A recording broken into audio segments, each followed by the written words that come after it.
afternoon, Boaz. You can take the microphone. Good afternoon, Rotem and Milica.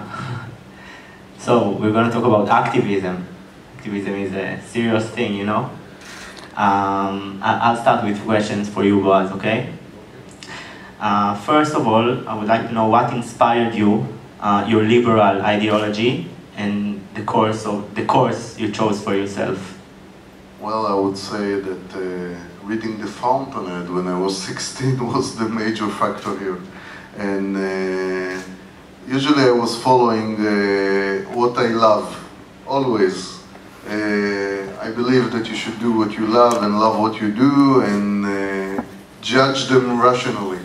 So after meeting Ayn Rand at the age of 16, I keep on studying the philosophy of Ayn Rand. I had a friend, his name is Yaron Brook, who is now heading the Ayn Rand Institute in the United States. So we both took our own path, and one thing led to another, but I never left the idea of promoting freedom, individual rights, and the relation between moral philosophy and free market. And in 2011, of course, when the social, I would say, protests started in Israel, it was a situation in which I believe action had to be taken, since people were running in the street like lemmings, calling for the government to do something, to help them, to take us from the dire straits of cost of living and the price of housing and thousands of gravity of other problems that each one of them look for the government for solution.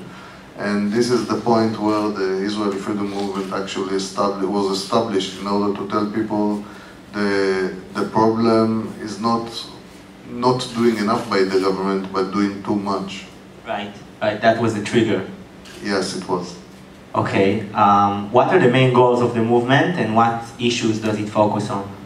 Well, our title, as you see on the Israeli Freedom Movement logo, is Free Market and Individual Freedom. We believe, like we see in Ayn Rand quote on the other side, that none of them can exist without the other. So these two parts are two aspects of freedom that we need to promote together, and this is what we are focusing on different economical and social issues. Okay. Could you tell us how the movement has evolved and perhaps share with us some impacts in your opinion? Oh, sorry. Some impacts of the influence of the movement. Yeah. Well, first of all, you see this conference, the Freedom Conference that took place here on the same stage yesterday, attract ministers from the cabinet of the Israeli government. Politicians from abroad sent videos to bless us and tell us that we are the real true power of liberty in Israel and we should be involved and keep on moving forward. We were the launching pad of the different activities in universities and students' clubs. We also promote classical liberal activity within the acting parties which are open for liberty in Israel. And I think this is only part of it. The fact that we, in a way, gave people outlets, getting out of their seclusion, because people who think deeply about freedom and liberty are scarce, and usually they believe that they are the only person in the world that think like it, because we are surrounded with collectivists, socialists, big government fans, and so on from all over the place, especially if we pass through the meat grinder of the educational system. And so for people like that, this is a breath of fresh air. And I know that when we start to let this air come in, a lot of good things will evolve, and this is exactly what we see. We see people getting out, starting to become activists, writing to newspapers, writing opinion pieces. Now we have also a debating team that's starting to build up in order to appear on public events, and so on. So This is only the beginning as I see it, and we are facing a major change in the direction of this country.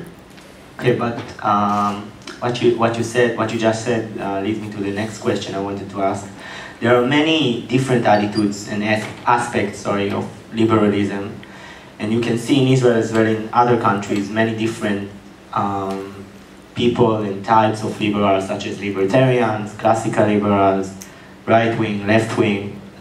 Do you find it challenging to connect between the people and their individual views in order to work towards the same goals? Well, this is what free market is all about, basically. You find values at the other side and you cooperate on these values. And you cannot trade with with your deficiencies. You trade with your qualities. So what we're doing actually is opening the market for free exchange of ideas, free exchange of trade, everything that is open. And this is basically my answer as the director of the Einman Center. Of course, I'm not supporting, for example, anarchism, but I can work together with somebody who has some ideas about anarchism that I don't agree on limiting government power to damage individual rights. We can agree about that. This is basically when you get into the political arena, you cannot ask either politician or somebody you cooperate with to become a saint or an angel or a king philosopher and give you the full truth, the only truth, and nothing else that will be beside it. You need him just to move the country or the policy or whatever you're doing toward more individual freedom and more liberty. And this is our agenda, to promote liberty and freedom, and we will cooperate with anybody who will do that. Okay, I want to ask you, and then I want to ask the same question, Rotem, and maybe Milica, if you want to answer, you may. Why is it important, in your point of view, to introduce liberalism to students? I think that students are the next leaders. We are the young generation, and we are the people who go to school and get a lot of knowledge from professors, doctors, just things that are handed to us in the university. And liberalism and classical liberalism, libertarianism, they are not something that is talked about in universities. I don't know about all the world, but I can say for sure that in Israel that's not something I hear from my professors. And I think that if you want to be a leader, you need as much information as you can. You need a lot of knowledge. And to know only one side, it's great, but it's not helping you to be a great leader. On the other hand, I also think that my personal beliefs are that Israel should be more free. We should be more liberal. And if you only study about socialism and how the states should work for you, you can never make this change. Everyone agrees, right? Okay, now I'm in the right place. You wanted to answer as well, Boaz and Milica?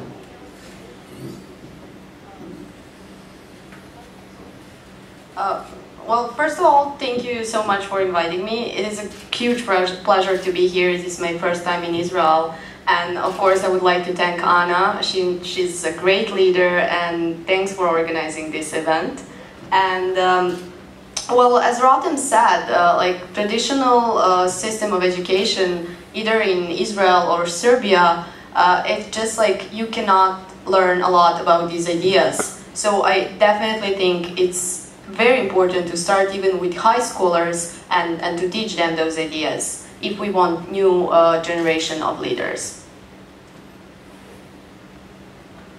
קצר וקולע, as we say in Hebrew. Short and yeah. Okay.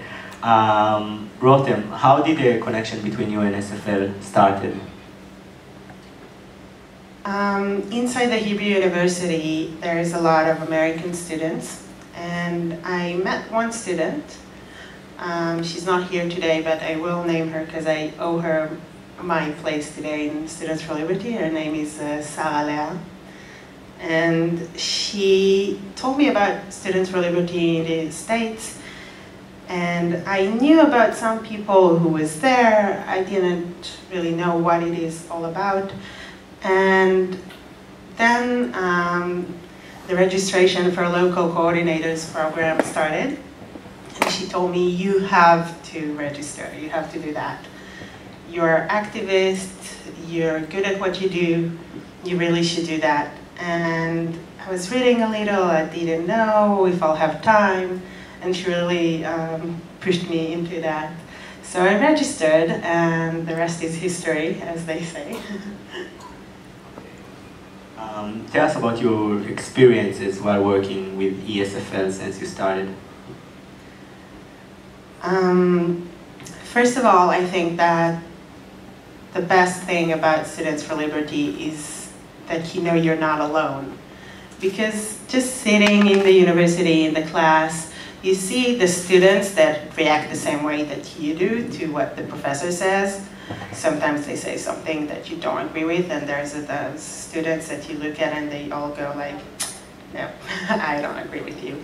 So you know you're not alone, but not completely. And going to Students for Liberty, going to the retreat where I got my training as a local coordinator, I suddenly met hundreds of students that had the same opinion as I had and were activists on the same topics all over Europe. And this is a really amazing experience for all students in the crowd that are sitting here. Go do that. Go meet other students with the same agenda and that are activists on the same topics. You suddenly feel that there's really something to work on, really something to promote. You're not just sitting there probably feeling a little bit crazy, but there's like something that more than one person thinks and they agree with you, so there's probably something right about it. And after the retreat, we started doing activities here in Israel. We brought a lot of speakers into the universities. We've opened 5 groups last year when I started, and this year, because there's no one local coordinator, there's more now. So thanks to Anna and Yitzhak, we are now 13 groups. And thank you. And it will get bigger. Hopefully we'll get bigger and bigger. And now there's liberal activists in 13 campuses around Israel. Gil is one of them, having great activities in his campus. Thank you. And also going abroad to conferences. We were just in the European Students for Liberty yearly conference in Prague, which had 900 students in the conference. So again, you don't feel that this opinion is kind of weird. You feel that you have something to work for, you have a goal. And this is a great experience. I really recommend it. You met there a lot of student groups. Which groups inspired you the most? In Israel, I think that the group in Tel Aviv is very inspiring. They're handling a very difficult campus. Tel Aviv University is very political. Everybody there has an opinion about something, and they work really, really hard, and they bring a lot of people to their lectures, and they bring really interesting speakers. And in the world, I will say Serbia. First of all, because it's very similar to Israel. But they have managed to make something really big. I was in the regional conference in Serbia this year, and it was an amazing experience. A lot of people, very interesting speakers, and the people there are really committed to the cause. It's very, very inspiring. Okay, let's get back to Serbia. It's too hot here, you know. Maybe might need some some colder weather in a way. Okay, Milica, first I would like you to tell us a bit about yourself, and I also want you to tell us a bit about Serbia, because I personally didn't know much about it until recently, and I guess that it's the same with at least some of the audience. Okay, well, it's not much colder in Serbia right now, but well, as you heard, I'm working for European Students for Liberty, and previously I've been working for a Serbian think tank called Libertarian Club Libek. We'll tell you definitely more about my organization in Serbia. So, Serbia is a very small country in the Balkans region. And I would say like a country which went through so many wars, and political situation is not that good right now. But I must say that I'm very happy and optimistic when I see how many young people are joining my organization and are interested in our ideas. So that's something that is very important to me, because like if you want to stay in the country and change something, you definitely need the support, and we're getting more and more support with our programs, with our projects, and at our events. Rotem mentioned our conference, regional conference. We gathered more than 320 people, so that was a huge success for a Serbian libertarian movement. When it comes to the political situation, so basically it's pretty much the same as in other countries. We have a ruling party that is very strong. It has like more than 40% of support, which is not very good because the opposition is not that strong. Of course, they're promising a lot of reforms. They're actually promising some free market reforms, but they're not doing much. And that's why my organization is trying to change something and trying to actually make some proposals that are going in a direction of a free market economy. Taxation is very high in Serbia. Again, it's a lot of regulations and like social. It's a huge welfare state, and social services are not satisfying for those people. So that's again why we're trying to reach out to those people who understand why big government is not good, and why do we need like smaller government. Okay, how did you become a libertarian? Okay, interesting. Well, when I started studying, that was in 2009. Yeah, when I enrolled in my university, I studied Faculty of Political Science. I quickly realized that I started reading some books like Milton Friedman, Capitalism and Freedom, Hayek, and some other libertarian books. But I was very lucky to meet colleagues who were also interested in those ideas, and then we started our organization called Libek.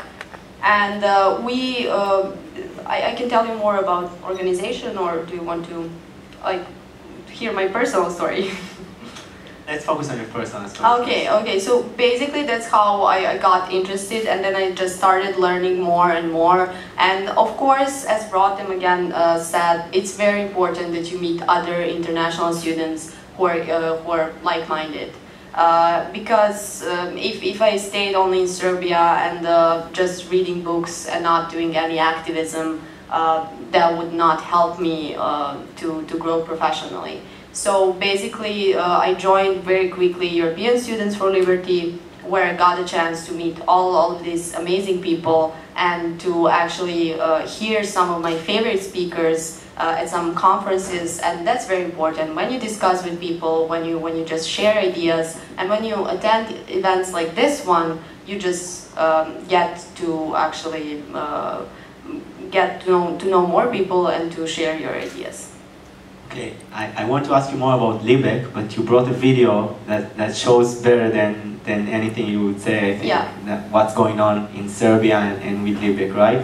Okay, just a short introduction. So basically the video that we're going to show you, it's a Taxpayers March that we did 3 years ago. So that was the first Taxpayers March ever in Serbia, and it had like, we gathered more than 500 people on the streets of Serbia. We asked for a lower taxation to the Ministry of Economy, and you're gonna see the video, and it explains a lot.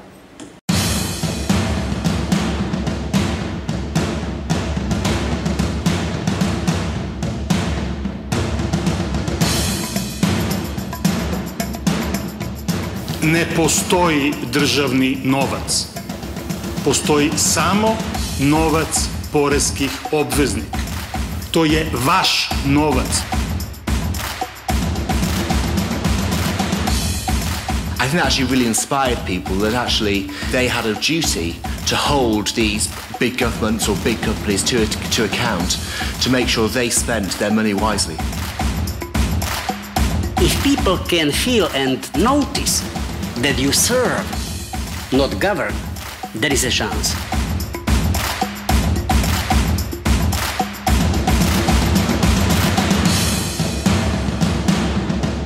Ovo je prvi put da poreski obveznici izlaze na ulicu i sa pravom postavljaju pitanje gdje se rasipaju naše pare.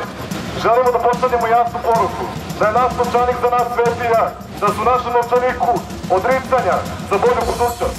Zbog toga je svaki napad na naš novčanik i napad na nas same. Ovo je dakle prvi marš poreskih obveznika koji je ikada organizovan u Srbiji. Planiramo da pratimo ponašanje vlade po pitanju fiskalne politike, da pratimo na koji način nam vlada opterećuje naš novčanik, koliko se zadužuje i kako sve to utiče na naš svakodnevni život.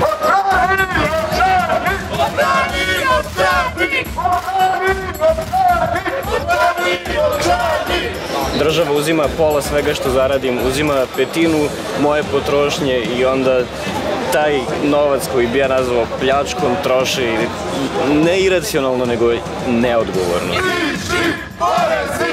Niži porezi! Niži porezi! Prvi put svako nešto dešava i mislim da je stvarno krajnje vreme da se mi svi probudimo i da počnemo da se zauzmemo za sebe, za svoj novac, za svoj život. Odbrani novčanik i zato niži porezi! Niži porezi! Niži porezi! Niži porezi!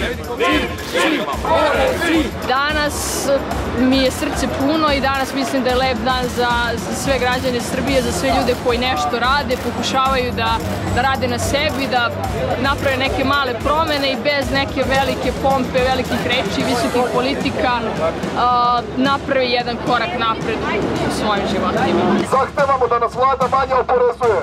Manji porezi donose veću mogućnost da sredstva koje sami zaradimo upotrebimo za ličnu sreću ili ulaganje po našem sopstvenom izboru. Mali porezi su zato u interesu svih građana Srbije. Zahtevamo da država smanji potrošnju. Rasipaju se stotine miliona evra iz našeg zajedničkog budžeta na gubitaška javna preduzeća i nepotrebne subvencije.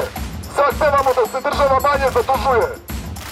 Neobuzdano zaduživanje na račun nas i naše dece nije rešenje, nego privremena anestezija. Ne mislimo o vladinom zaduživanju! Ne mislimo o tome što su nam novčanici sve stanji! Ne mislimo o sve manje kupovnoj moći! Svaki čovek u Srbiji, svaki građanin, pa i tek rođeno dete, dužno je 2700 evra za javni dug Srbije. Dosta je bilo visokih poreza, dosta je bilo gomilanja javnog duga. Danas neki novi svet šeta. Sloboda se ponovo rađa u Srbiji. Pošaljite poruku uspavanima, danas glasno vikni Odbrani novčanik! Marš poreskih obveznika je prvi događaj u rađanju nove fiskalne kulture u Srbiji.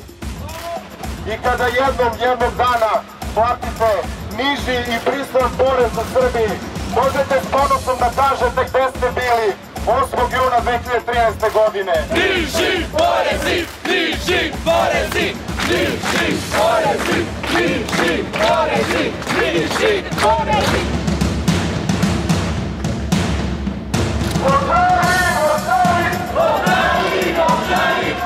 Probali smo da predamo zahteve iz povelje poreskih obveznika.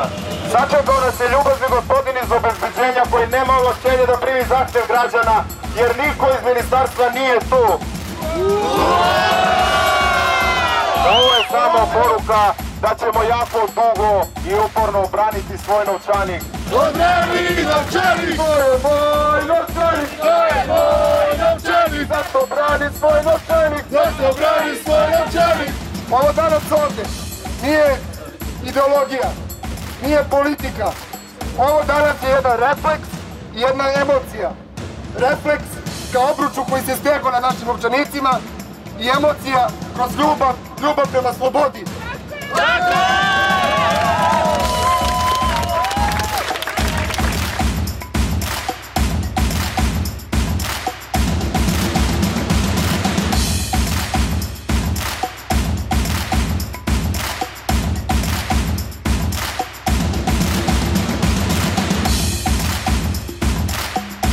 Ja se izvinjam samo ako možu sa kamerom da zaključite gospodin. Iz Ministarstva financija Republike Srbije poslali su nas u Nemanjinu 22, to je ta birokratska gimnastika i probat ćemo i ovde konačno da predamo povelju poreskih obveznika koje je potpisalo više hiljada građana. U čemu je problem? Pa li imate fotokopir aparat? Evo ga i za vas, mislim. Tamo zabranjeno i moram čitati. Pa gde da kopiramo? Čim izađete iz grada, ovdje imate kudovih peta. Samo ovo kopirate. Možete odmah u startu nam kažete šta nam sve treba da ne dolazimo 10 puta. Da se obraćate ništa. Samo ovo. Gde ja ću ovo kopiramo sve?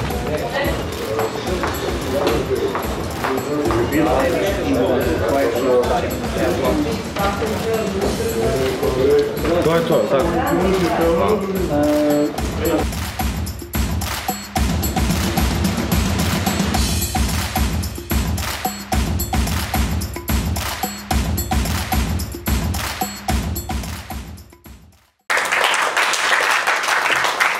Wow, Serbia looks like fun, isn't it? I feel like going to Serbia right now. Okay. I wanted to ask you, do you think that because of what your nation went through, it had any impact on the awareness of liberty? I mean... Yeah, of course. Well, Serbia was a part of the Yugoslavia, socialist country, and now it's like independent country. I do think that this post-communist history that we have definitely influences a lot our politics today. But things are changing, and with younger generation, it's definitely different. I mean, like, we had some troubles with Kosovo, and we still have some troubles. We're trying to join the EU, which is like going very slowly. But I would say, like, the main problem is, like, a lot of people still believe that Russia is a future for Serbia and cooperation with Russia, not with European Union. And that's something that I would like to change, definitely. I'm not a huge fan of the European Union as well, but I would definitely say if I had to choose between these two, I would rather choose European Union. And yeah, I mean, you can see from the video that we just watched how taxation is high in Serbia, public debt again, and bureaucracy is just awful. So there's a lot of things, and there's a lot of need, urgent need for some reforms, especially educational system, pension system as well. So yeah, I'm like waiting for that to happen. Okay. Why don't you tell us more about your work in Libek as a communications and event manager? Yeah, of course. Well, you can see from the video, so basically I started working for Libek very long ago, like in 2010. And Libek started as a small organization, so only a few students started it, but then we grew very quickly, and now we have 5 full-time employees, which is good in a way that helps us to actually have like events and to do projects every day. Our 3 main strategic areas are, first is education, and that's how we started. We started with seminars for high school students called Politics of the Individual. Then we did the Public Policy Academy. That's a 2-semester long course for university students in Serbia. And it's getting actually very popular in Belgrade because every year we get a lot of applications, and we actually managed to get some of the top students from Belgrade University. We offer them very interesting programs so they can learn a lot from either like law, philosophy, they can get some economy of course, some very practical skills like debating, then journalism. We also have some theoretical course like Ayn Rand's course, Objectivist School, who is John Galt, Milton Friedman's course, Capitalism and Freedom, and so on. So this is something that I really like and appreciate working with young people in Serbia. The second strategic area is advocacy. You can see this is one part of our advocacy work, so basically trying to lower taxation in Serbia.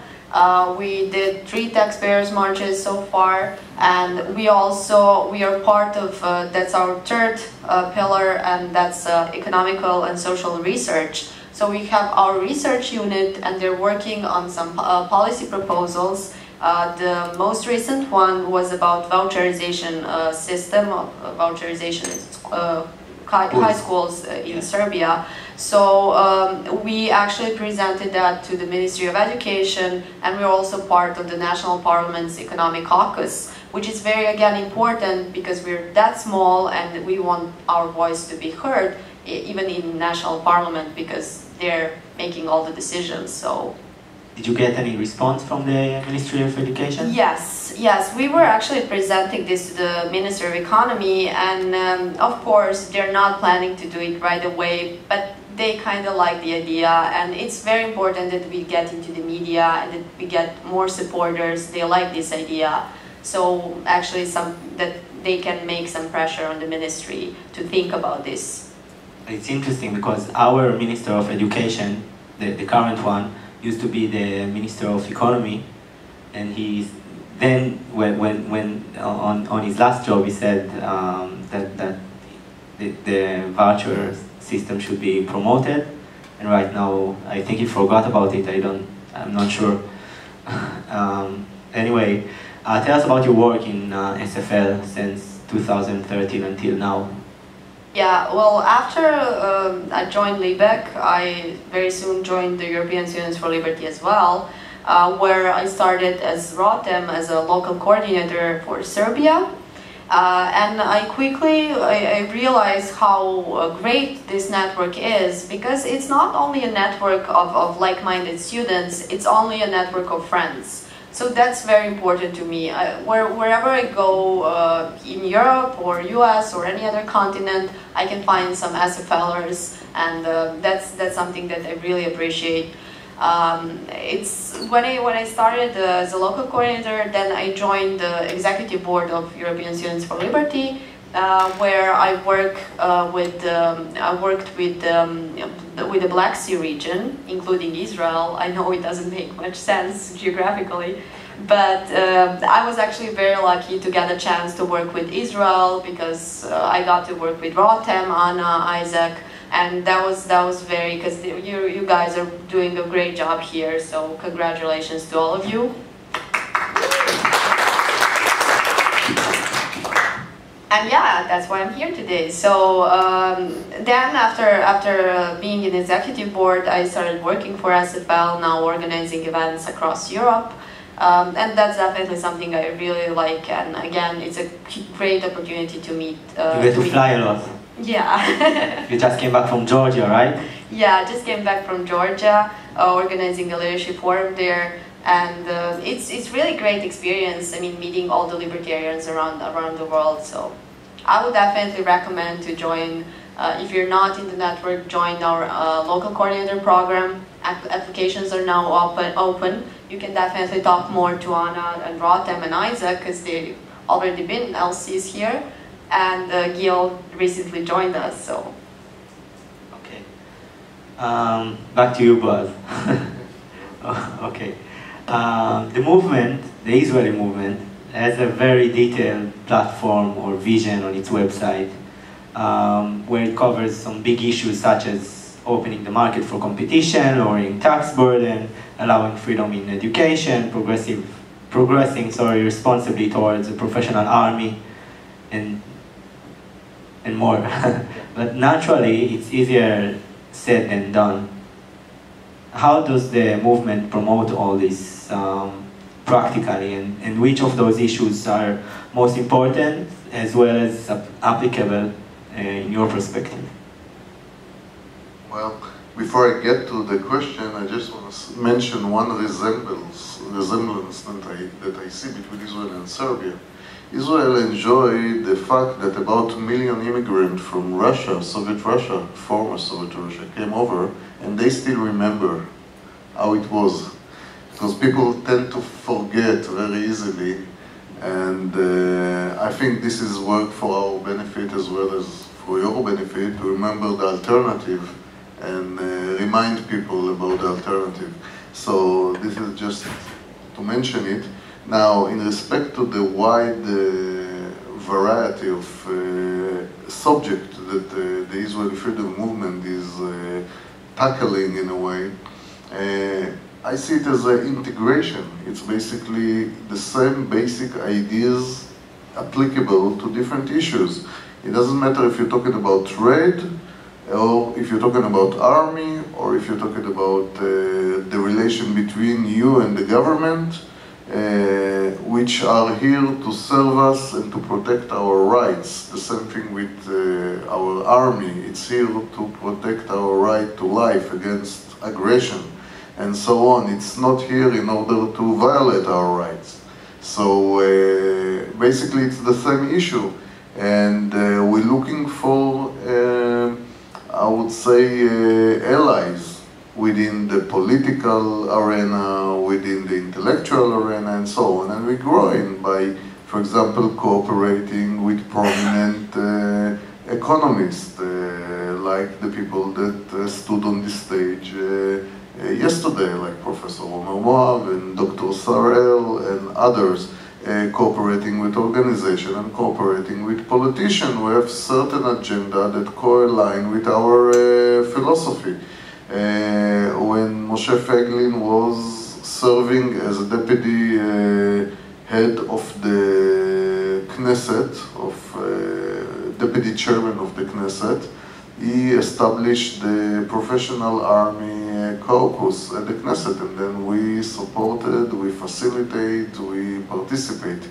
When Yoav, a member of the Knesset of the Likud, Yoav Kish, came in and mentioned that he is about to launch a new initiative, and this is to abolish bad laws. We found him as a potential ally, and we worked together in order to abolish the book law. And this looked like a successful uphill battle that, according to what we know today, the law will be abolished. And this was a law for recommended price for books that actually made books more, I would say, expensive in Israel and less available, and stumbling the new arrival to the market, actually closing the market. So we're looking around, and of course there is the ongoing stream of event in the media. We have what to say almost on every issue, and we try to say it. And when we have somebody ready to listen, we can develop the conversation, and in this way we actually take an opportunity whenever we find it. Okay, from all of the things that the movement did since it established, is there any achievement you're proud of the most? Well, I think that actually creating the movement, actually creating the activity is the #1 achievement. Then I can, you know, count down some more achievements, like if we will abolish the book law, it will be a success. But still, I don't put too much weight on this kind of success, because, you know, tomorrow you have a certain arrangement in the parliament and they abolish the law, and next day you'll have another arrangement that will put another law which will be worse. So this is not a real achievement for the long run. The real achievement is to educate the population for the long run about the value of freedom, individual rights and liberty. And this is basically our aim, and this is why I see the evolving of the movement as the #1 achievement. Okay. And how do you see the future of the liberal movement in Israel? What are the plans on the agenda? Well, we keep on building, and we are quite young to tell much about the long run, but as I see it, it's very promising. We're establishing intellectual forum which are very active, and you can see the articles in the media every other day. Just yesterday I had about 4 appearances on national radio, TV, and other local radio stations. So we're starting to make, I would say, starting to break through the wall that's surrounding the ideas of freedom.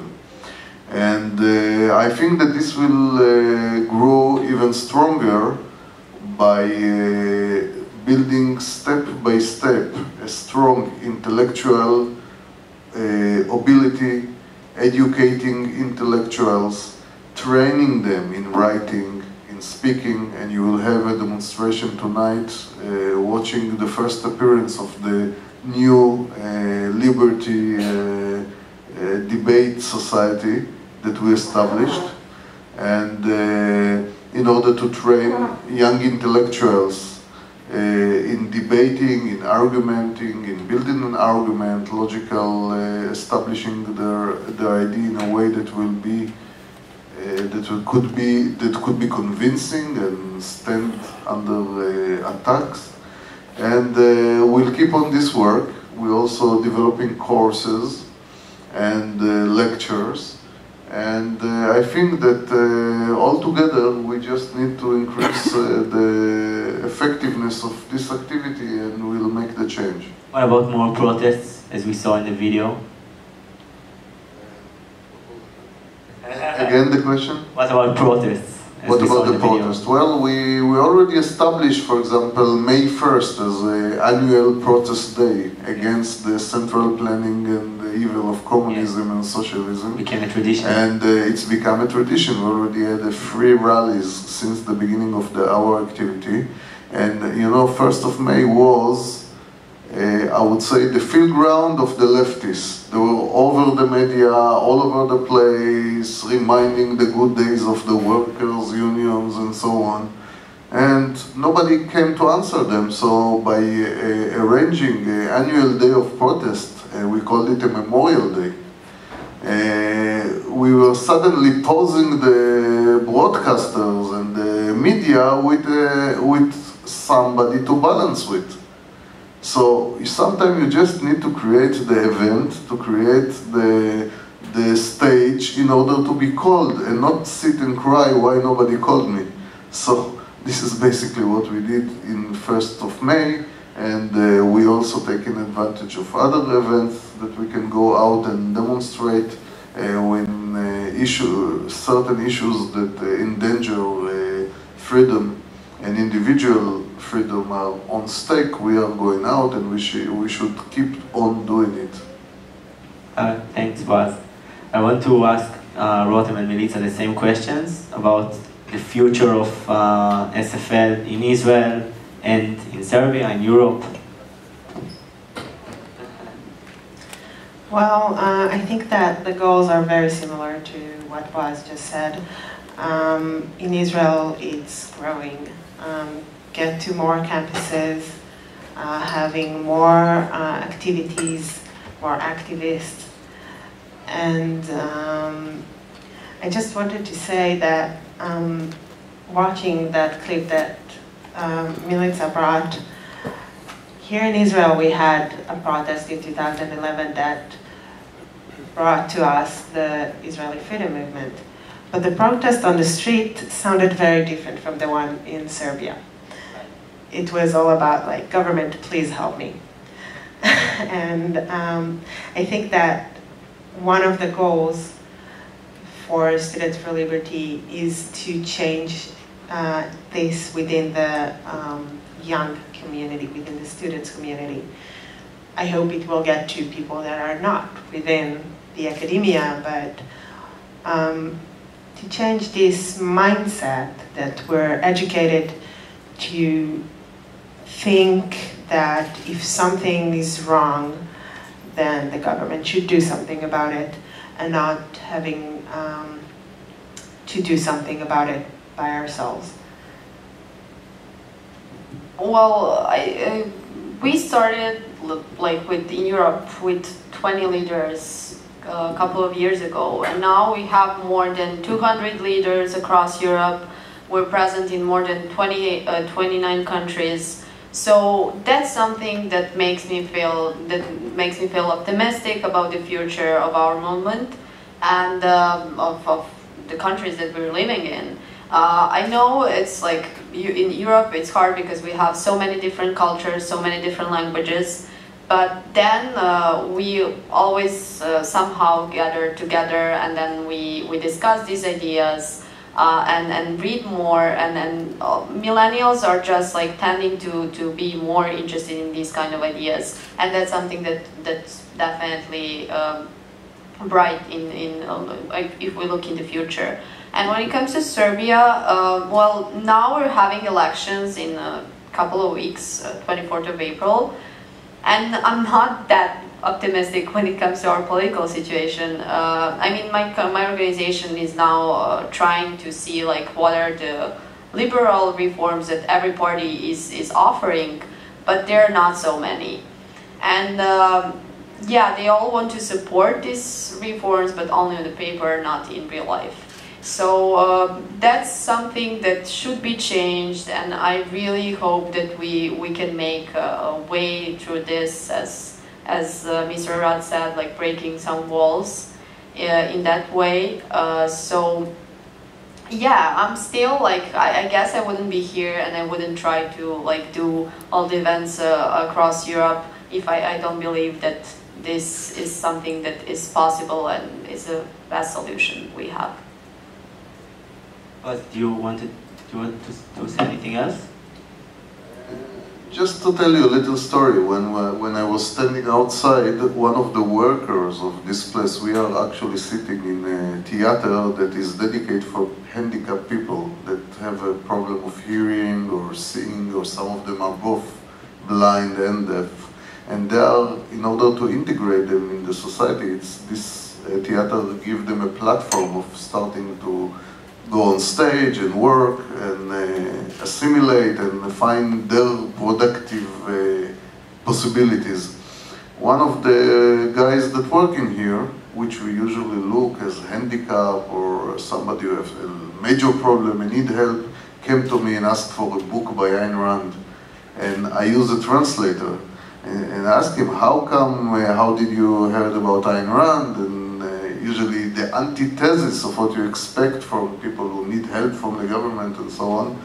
And he told me, look, I read in the Haaretz newspaper a story about a letter that Ayn Rand wrote to her niece when she asked for $25 loan.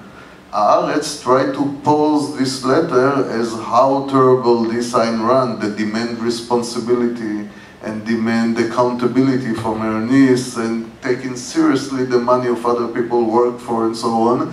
And this guy just took it as it was. He said, I understand that this is very important issues, the responsibility, the accountability, and I like what you wrote her niece, and this is why I want to read some more.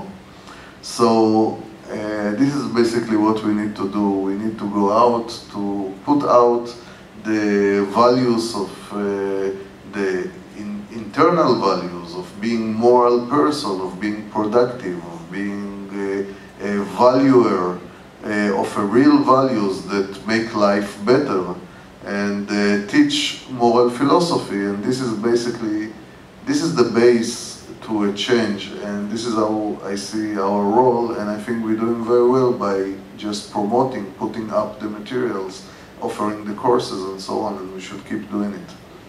A nice story, and a good choice of place to do the conferences in.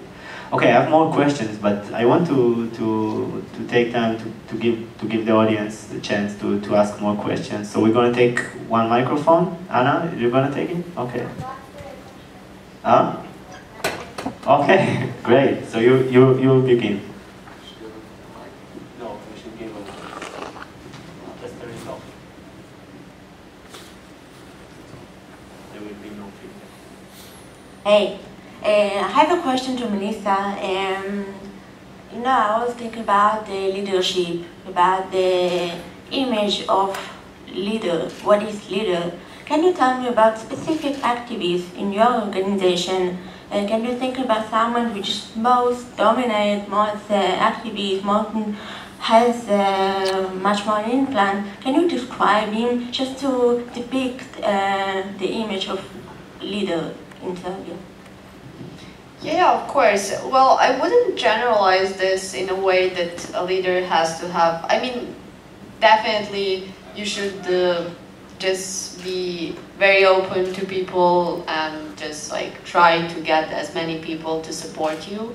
And of course, like being charismatic can help a lot.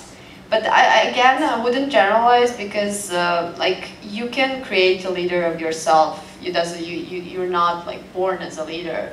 I think if you work hard and just try to improve some of the skills that are important for a leader, like communications, and like just to be organized and to be friendly with people, that's something that is very important. And you know that we in ESFL, we're working a lot with our leaders to try to help them and to give them some skills that are important for this. So, I don't know, I never, for example, I never consider myself as a leader. Being a leader, that's not something that I can see myself like leading something, but always like working together with people. And I think in that way, modesty can be also a very, very important thing when it comes to this. Because like when you have to actually lead a group, like I did with the Black Sea region, I wouldn't say that it would help like me being some kind of authority. It's better if you're friends with other people who are working with you, and then it goes naturally. I would like to add to what Milica said. I think that in general, when someone has this big goal in front of them and they really believe in it, and they work really hard towards that goal, they can be a really good leaders. If you work really hard to achieve something and you're dedicating your time to achieve that goal, people will follow if they agree with that goal. If you'll be a good leader, then you have to have a few more qualities, but in general, as long as you have this one cause and you work towards getting it, this big goal in life that you dedicate yourself to, people will follow.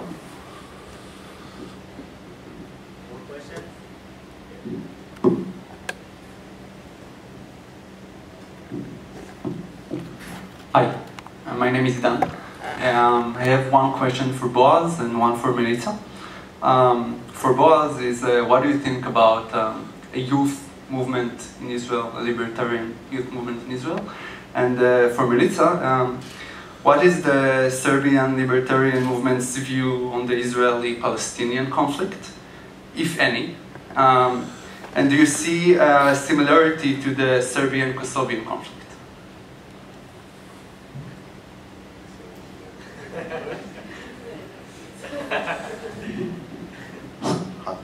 Okay, first of all, I'm fully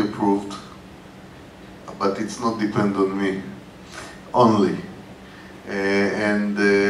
Through the last 2 years, we got few requests by young people that are usually involved in a different framework, either school or other organization, and they wanted to have some more liberal activity, philosophy, economy, and so on.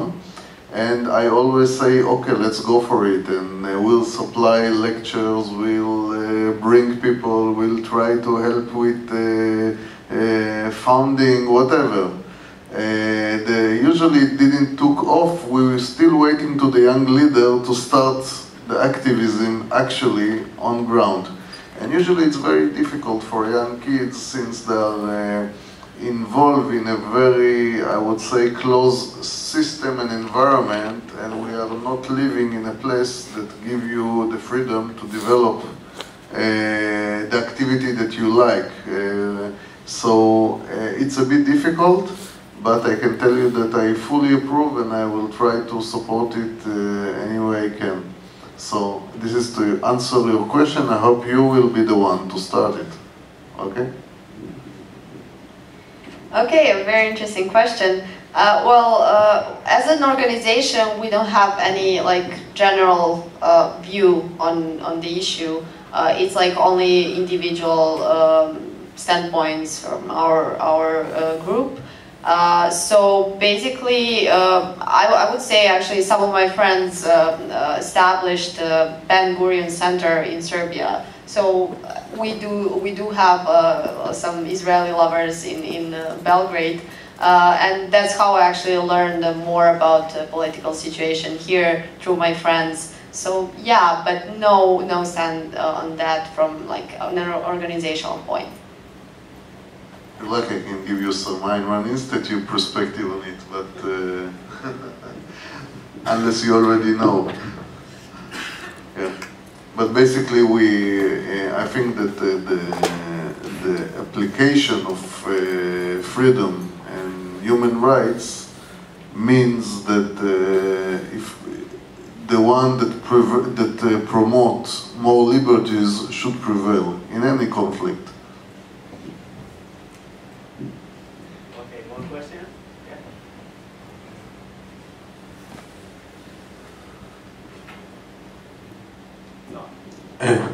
Yeah, can you hear me? So I have a question to Milica, continuation to Idan's question. He asked whether you, to what extent do libertarians in Serbia see parallels between conflicts in Israel to that in Serbia and Kosovo?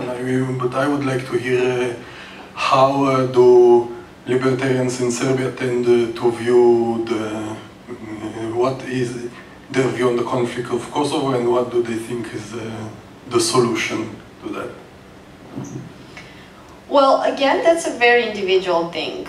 So I would not say this is a point of my organization. I would talk more personally. So what is I would say what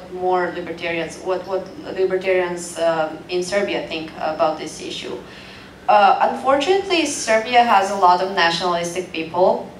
I don't like that part of my country, but it's still something that their think that Kosovo is part of Serbia, is still part of Serbia, even though it's an independent country.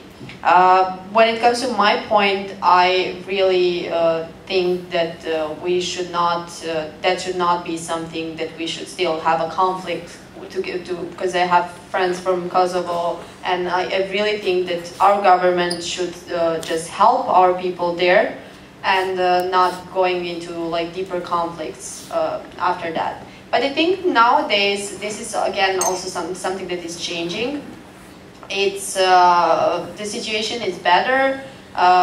So yeah, I'm not sure if Serbia will ever recognize Kosovo as an independent country, because that's not a very good political decision for politicians, because again, I'm saying that we have a lot of people who are nationalists.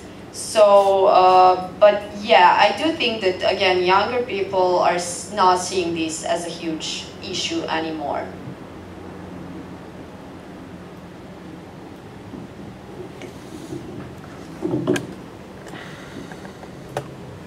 Thank you all for being on the panel. I'm Noam, a master's student at Tel Aviv University.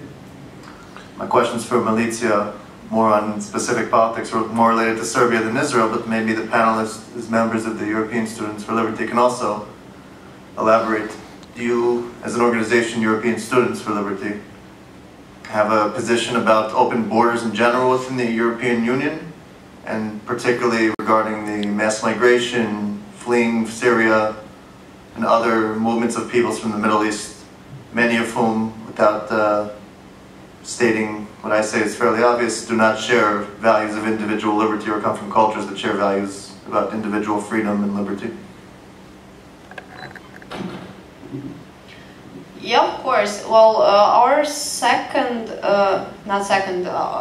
the last conference, European Students for Liberty conference, was actually called Open Borders. So we tried to tackle this issue and to talk to people and just to see like what is the libertarian point here. Again, this is a very hard question nowadays because of the mass migration happening all around Europe. I was very scared because it was actually happening in my region, because Croatia decided to close its borders to Serbia. Hungary did some very, very bad things. And I really still believe in open borders as a concept, even though we have that many people with different culture coming through our countries. But I don't know, my experience in Serbia, we also got many migrants, but for the first time in my life, our people in Serbia were acting very friendly and they were very helpful, trying to help to those people, because I guess we were in the same situation back a while ago when we had wars and we had conflicts, and we realized how important it is to have help at those situations. So I would, that's something that I was actually proud of my country and people that live in my country. So, but when it comes to the open borders issue, I would say that would save much many lives than closing borders. I would like to add to what Milica said. As she said, last year the big conference, the European Students for Liberty conference, was all about open borders.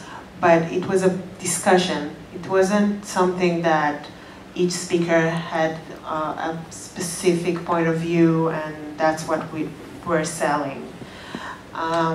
I actually had a conversation with one of the speakers. He was a keynote speaker that talked about open borders, and he gave this idea about how open borders will solve all our problems. And it was this utopian kind of idea. And after his talk, I approached him and I told him, well, you know, in Israel we have this small issue with migrants from Sudan, and south of Tel Aviv is, well, not the safest place to be, but we don't want to close our borders. It's not something that anyone wants to do. It's something you do out of necessity, or I don't know, like security reasons. And he told me, well, the thing is that all countries should cooperate on that. And I really agreed with him, because Israel can't take all migrants. We're a small country, but there are bigger countries that can help. And I think that if we cooperate on that, if Europe countries will cooperate on that and will open their borders, or will cooperate on what is the solution? Is it opening borders at all? Then we can find a better solution. But that's my personal view as an Israeli that sees what is my reality here. But it's a discussion, as I said. This is the discussion I had with someone else. He had this idea about opening all borders, and I told him, well, not always that's gonna work. And this is something, I think, for all those issues, all over the freedom movements and the liberty movements, also here in Israel, and what I feel in Students for Liberty, for almost every topic, there is a discussion. We usually have multiple ideas about how to solve it. And that's part of being a classical liberal. You're entitled for your own opinion. Wow, they're not making it easy for you. Any questions about economic activism? No, I'm just kidding. You can ask about political issues as well. Questions, please? Okay, I'll ask one. Do you have any liberal member of parliament in Serbia? Liberal, okay. Well, that's again a difficult question because we actually have a liberal democratic party. It's not part of the parliament, but they're, I would say, more of a left-wing liberals, so not very close to them. We're now having a new party. It's actually not a party, it's more of a movement with one guy. He used to be a Minister of Economy for a short period of time, and he actually was the one who tried to do some reforms. He was stopped, unfortunately, but now he's getting more and more of a support. I really hope he will make it to the parliament after these elections, because we definitely need someone there to talk about these ideas. But yeah, it's not very good in that sense. And are you personally thinking about any political career in the future? Well, actually, when I started my career, I started in a political party, in a Liberal Democratic Party, when I was 17. So yeah. And I was actually nominated for the parliament last year, 2 years ago, when we had elections. But that was not my professional career or whatever. I just wanted to support this guy. He needed, like the guy that I was telling you about. He was the closest political option to libertarianism, and he needed more support. So that's why, and I was experienced in like political activism. So that's why I joined. I cannot see myself in political arena, no, definitely not. I prefer like working for a non-governmental sector and like just helping other organizations. Because in Israel we have one member of parliament, member of the Knesset that is liberal. Maybe more, it depends who you ask. Any other questions? Okay, maybe Milica, maybe you can give us some tips about how to become more activist in Israel. Well, I mean, the Ayn Rand Institute here and the Israeli Freedom Movement are doing a really good job. So I think that you already have a lot of knowledge and experience in doing that. So just try to find as many young people. That helped a lot to my organization as well, because when we started, very soon we got these ESFL chapters all around universities. That's a very good thing, because after some of the participants finish with your programs, for example, Public Policy Academy or seminars or whatever, they have a place where to stay. So if they enroll at the university, they can start their own group and they can just like follow the work of our other students. So just having more groups at different universities, trying to get as many supporters, of course. And I talked to Mr. Boaz before the panel, and I was really impressed. I mean, you have a lot of educational programs as well here, and it's also very important. We were talking about like having different libertarian books translated.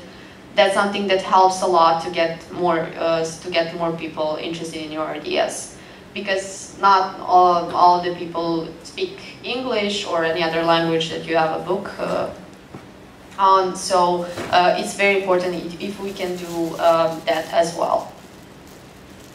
you mentioned earlier about the fact that everyone you work with are your friends, or you feel like they're you're in a good company. Can you tell us more about the power of togetherness, working together for the same goal?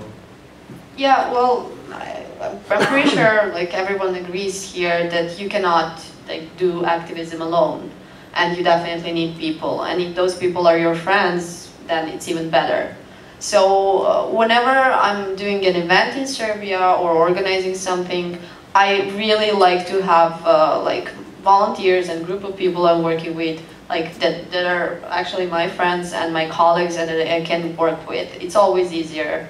And I guess that's something we are alone in a way with our ideas, so that's something that connects us and that makes us stronger in a way. So yeah, I guess.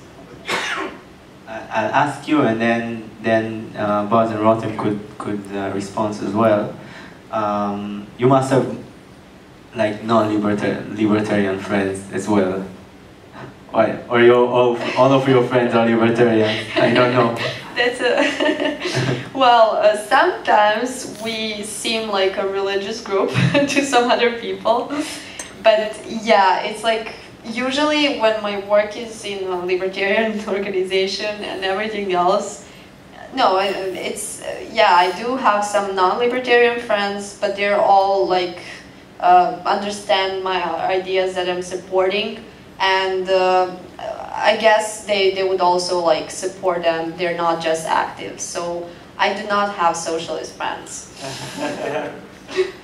Okay, I do, and I wanted to ask you, if you get two confrontations with people that doesn't agree with you at all, well, what can you do about it? What do you do to get them at least understand your opinions? Yeah, well, we definitely get a lot of confrontations at our events because we actually had our panel, one of the panels we organized, it was interrupted by a communist group. Yeah. And yeah, it's on YouTube. you can watch it. That was a very unpleasant situation. I mean, like they were screaming, shouting. We were asking them to have a normal discussion, but yeah, it was impossible. So that happened once, and then the other panel was legalization of marijuana panel, and the nationalist group came, and they also but they were very violent, so that didn't end up well. And I really nowadays when we organize events, we actually have a security there, because sometimes some of the issues are still very controversial in Serbia, because Serbia is a traditional conservative country. So sometimes it's not very safe to do some of the panels, but I guess that's why we're there. I mean, I'm not afraid of either so communist or nationalist. So I would definitely love to discuss with them normally. With words, not with yelling and then some other things, but sometimes it's not very possible. But yeah, and that's again, I guess, a part of being libertarian. Okay, do you want to add anything? Well, first of all, I do have socialist friends. Nothing to be ashamed of. No, it's not something I'm ashamed of. They're really great people. They're all my friends. I did chose them, but I'm trying not to talk politics with them. But every time we go into these issues, there is confrontation, and I think that you just don't need to be afraid of this. Just you know what's your opinion. You read about it. If you have enough knowledge, you can make this conversation. I just wanted to add to what Milica said about events in the university. I think that one of the biggest challenges of student movements is that there's, first of all, to attract our people into our events, but second is to dealing with the people that are not agreeing with us, to either come to the event and be civilized, or second, not to prevent the event of happening. I can tell you from my own experience in the Hebrew University that I once talked to one of the leaders of the student group of the Workers' Party, and he literally told me, "You're the worst enemy of Israel because you're a libertarian." These were his exact words. And well, I answered, "Thank you, I really appreciate it," because if he thinks I'm an enemy, that means that what I'm doing is a good thing. He sees me as a threat. He thinks that I'm doing a good job. So I don't care about these kind of things. As long as it stays civilized, and we don't need police protection yet. We're not at the stage where the Serbian groups are. But I think that that's a really good point that he made, that we are a danger. Talking about these events, is there any event that you took part in organizing and you're very proud of especially? Do I have to choose one? No, you can tell us about more, we have time. I feel because I started Students for Liberty in Israel that every event is like this small step towards this big goal that I started. I feel that all the groups are something that I have a hand in, like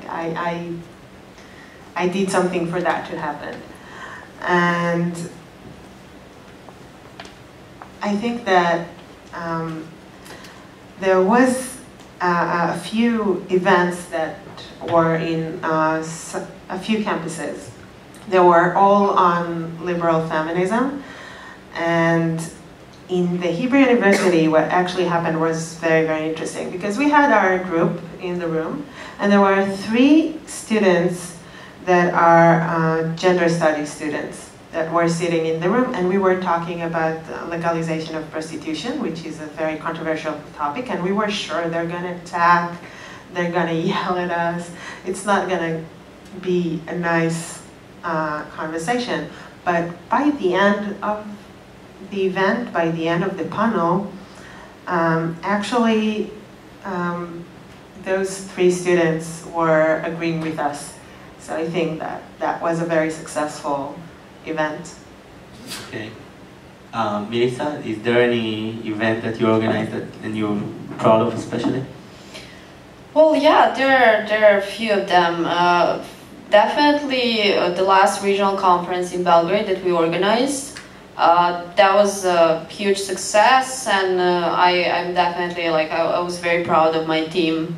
And of course Taxpayers March, because you can see, like, organizing a protest is definitely the most difficult thing, because you have to get all the papers and all the permissions. And again, it was not only a protest one day, it was a festival lasting for 3 days, with street actions during the day, then just explaining people what is the main idea of this event, defend the wallet. And then we had panel discussions in the evening, and everything, and that all actually ended up with this huge protest. So that was a very challenging event that I had to organize, but again, it's a very cool experience. Did you want to add anything, Boaz, from the question I asked before? I can tell you something about events. Yeah. Well, the best events is the one to come, you know, the one that we are about to do, to hold. But and it's very true in like the party in the poly later on. Not only the party, well, the party of course. But just to mention one word about the Freedom Conference that we had yesterday. The unique, I would say, the uniqueness of this event is that it's the first time in the history of Israel that we gather together under the same roof many different organizations that fighting for a common cause. And this was the concept behind the Freedom Conference. It wasn't supposed to boost the ego of one organization or another. It was supposed to build the network that will enable us to wire in and to coordinate and to be more effective and to use our resource more effectively. And this is something I'm proud with at the concept and at the fulfillment, of course, of the execution. And I want to thank Anna so much for doing it. Such a success. Thank you, Anna. And so this is one thing. Just to let you know, this is basically news to most of you. You don't know about it, but the Ayn Rand Center in Israel build a new project that's about to take place in a month from now. And this is a new event that's called the Atlas Award for the Best Israeli Startup. And we are screening the top Israeli startup and high-tech companies that worth more than $100 million, which is the giant, I would say, that made Israel a successful high-tech nation or startup nation. And the reason we choose this sector is because this sector is the only sector in the Israeli economy that actually live up to the ideals we are talking about and is under a threat of cutting their legs and hands and regulation and limitation and so on constant daily basis. And we choose this sector and we organize an event with cooperation with the DeMarker newspaper, which is ignoring all the deficiencies, still the best economical publication in Israel, and Deloitte, which is the largest accounting firm in the world, and with the Israeli branch of Deloitte. And we're about to celebrate the achievement of the Israeli high-tech industry and to promote the values of freedom, free trade, individualism, creativity, productivity, and in order to establish a stronger community and more awareness to the values we are fighting. Hopefully we will build a bridge between our activity on universities and other activities to this leader of industry that may bring Israel to the next future. Okay, so there is definitely something to wait for. I want to thank you guys for taking part of this panel. I think it was very interesting and important, and keep doing activity, keep being activists, okay? Thank you so much.